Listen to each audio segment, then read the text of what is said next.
Metode penelitian hukum. Penelitian hukum normatif adalah penelitian hukum yang meletakkan hukum sebagai sebuah bangunan sistem norma. Sistem norma yang dibangun adalah mengenai asas-asas, norma, kaidah dari peraturan perundangan, putusan pengadilan, serta doktrin-doktrin. Penelitian hukum normatif meneliti kaidah atau peraturan hukum sebagai suatu bangunan sistem yang terkait dengan suatu peristiwa hukum. Penelitian ini dilakukan dengan maksud untuk memberikan argumentasi hukum sebagai dasar penentu apakah suatu peristiwa telah benar atau salah serta bagaimana sebaiknya peristiwa itu menurut hukum. Jenis penelitian yang penulis pergunakan dalam penyusunan penulisan hukum ini adalah penelitian hukum normatif atau kepustakaan, yaitu penelitian hukum yang dilakukan dengan cara meneliti bahan pustaka atau data sekunder yang terdiri dari bahan hukum primer, bahan hukum sekunder, dan bahan hukum tersier. Bahan-bahan tersebut disusun secara sistematis, dikaji, kemudian ditarik suatu kesimpulan dalam hubungannya dengan masalah yang diteliti. Penelitian hukum normatif atau kepustakaan tersebut mencakup penelitian terhadap asas-asas hukum, yang kedua penelitian terhadap sistematik hukum, yang ketiga penelitian terhadap taraf sinkronisasi verbal dan horizontal, penelitian perbandingan hukum, dan terakhir adalah sejarah hukum.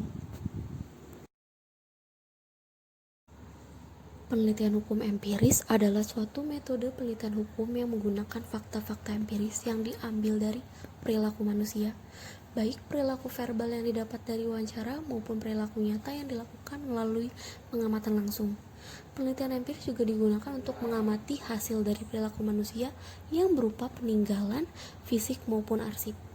Berbeda dengan penelitian hukum normatif, penelitian hukum empiris dimaksudkan untuk mengajak para penelitinya tidak hanya memikirkan masalah-masalah hukum yang bersifat normatif, law as written in book, lebih bersifat sebuah gejala sosial dan berkaitan dengan perilaku manusia di tengah-tengah kehidupan bermasyarakat yang unik dan memikat untuk diteliti, tidak dari sifat yang preskriptif melainkan deskriptif.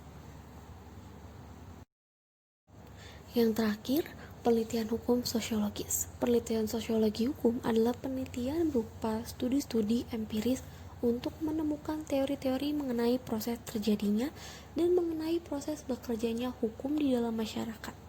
Sedikit berbeda dengan penelitian normatif, dalam penelitian hukum sosiologis, penelitian hukum tidak dapat lagi menggunakan hanya dengan satu metode penelitian atau pendekatan saja.